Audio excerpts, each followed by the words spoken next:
Hello student, class 10th chapter 3 pair of linear equation in two variable graphical method हमारा last videos में complete हो चुका है। और ये वाला जो मेथड था एल्जेब्रिक उसके थ्रू फाइंड करना, वो भी हमारा एक टॉपिक लास्ट वीडियोस में कंप्लीट हो चुका है, जिसका मेथड का नाम था सब्स्टिट्यूशन मेथड।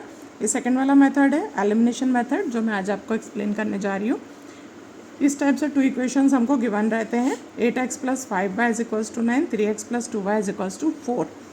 यहाँ पे हमें क्या करना है, इसको सबसे पहले हमको इक्वेशन 1 नाम दे देना है और इसको इक्वेशन 2 नाम दे देना है।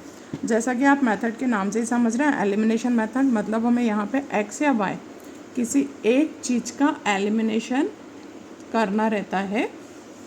तो या तो हम x को एलिमिनेट मतलब के रिमूव मतलब के हटाएंगे, या फिर हम y का एलिमिनेट करेंगे यानी कि रिमूव करेंगे, या हम y को यहाँ से हटाएंगे।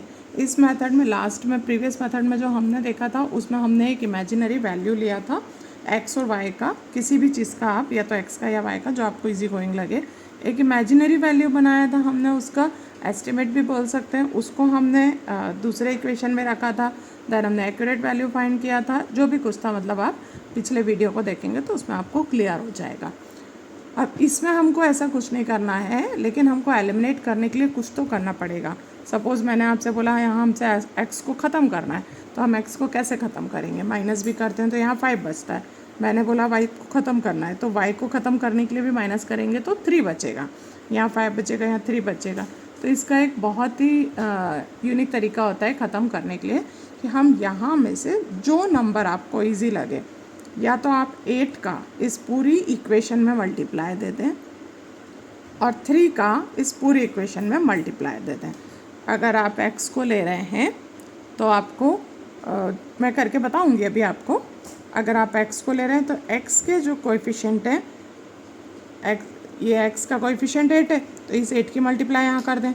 इस x का कोएफिशिएंट 3 है, इसकी मल्टीप्लाई ऊपर कर दें, तो x इक्वल हो जाएंगे और एलिमिनेट करना ईजी हो जाएगा। अगर ये दो डिजिट्स आपको लगते हैं थोड़े अनईजी हैं, तो 5 और 2 लेंगे। बस ये ध्यान रखना है, अगर 8 लिया है तो 3 लेना पड़ेगा, और 5 लिया है तो 2 लेना पड़ेगा। आप ऐसा नहीं कर सकते कि यहाँ से 8 ले लें, यहाँ से 2 ले लें, यहाँ से 5 ले लें, यहाँ से 3 ले लें, ऐसा नहीं है।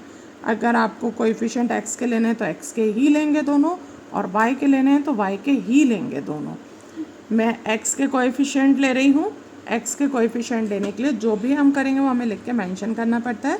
तो हम यहाँ पे लिखेंगे मल्टीप्लाई 8 इन इक्वेशन 2,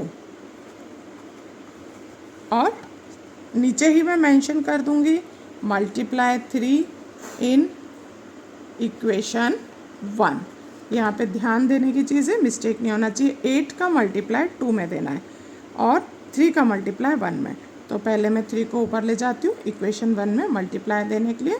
5y = 9, ये मेरा बन जाएगा 24x + 15y = 27। ये इक्वेशन 1 था, 2 था, मैंने इसे नाम दे दिया इक्वेशन 3। अब मैं नेक्स्ट वाला लूँगी, नीचे वाला इक्वेशन लूँगी 3x + 2y = 4, और इसमें ये देखिए आप, मैं कह रही हूँ मल्टीप्लाई 8 इन इक्वेशन 2, तो ये इक्वेशन 2 है तो इसमें 8 का मल्टीप्लाई करा।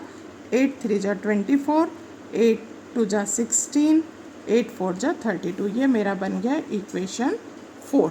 आप देख रहे हैं, आप एलिमिनेट करना ईजी हो जाएगा। कैसे ईजी होगा? फ्रॉम इक्वेशन, मैं यहाँ लिखूँगी फ्रॉम इक्वेशन 4 - 3। इक्वेशन 4 में से मैं 3 को माइनस कर रही हूँ। इक्वेशन 4 मेरा ये बन रहा है 24x + 16y = 32, और यहाँ पे बन रहा है मेरा इक्वेशन 3 24x + 15y = 27।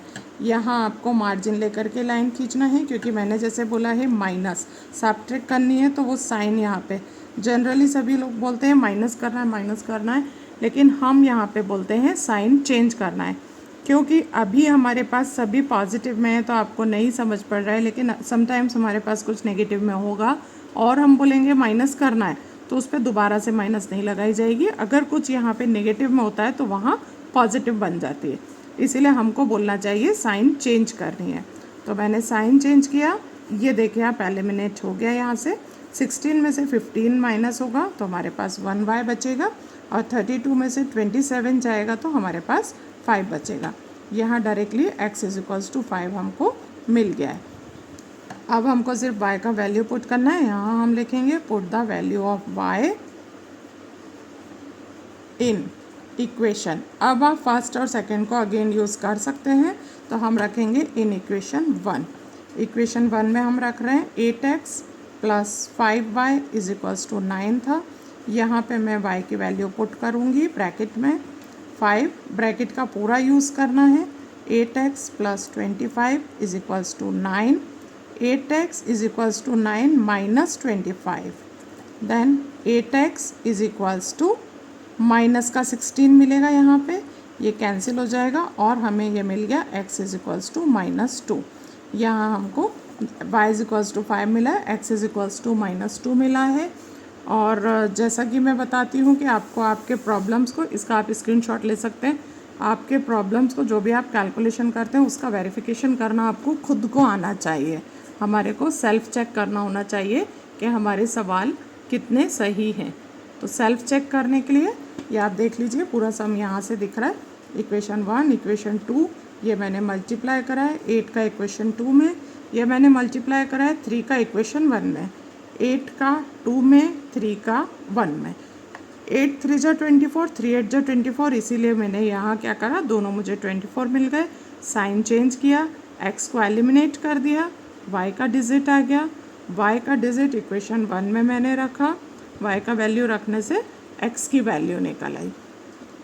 तो ये सिंपल तरीका है करने का। अब हम इसका वेरिफिकेशन करते हैं कि हमारा आंसर करेक्ट है या नहीं है। तो आप वेरिफिकेशन करने के लिए 1 2 3 4 में से कोई भी एक इक्वेशन उठा लेते हैं, जिसके नंबर्स कम होंगे तो हमारा जल्दी हो जाएगा। तो मैं आपको इक्वेशन फ़िलहाल इक्वेशन 1 में ही रख करके वेरिफिकेशन सिखाती हूँ। ये देखिए आप, वेरीफाई करने के लिए फिर मैंने इक्वेशन फर्स्ट लिया है, 8x + 5y = 9 है। 8 यहाँ पे मैं जो x का वैल्यू मुझे मिला था वही रखूँगी, -2। आप यहाँ चाहें तो लिख सकते हैं, हमको याद रहता है। एंड y = 5, और यहाँ पे 5 का जो मुझे वैल्यू मिला था मैं वही रखूँगी, = 9। 8 2 × 16 आता है, साथ में माइनस है हमारे पास।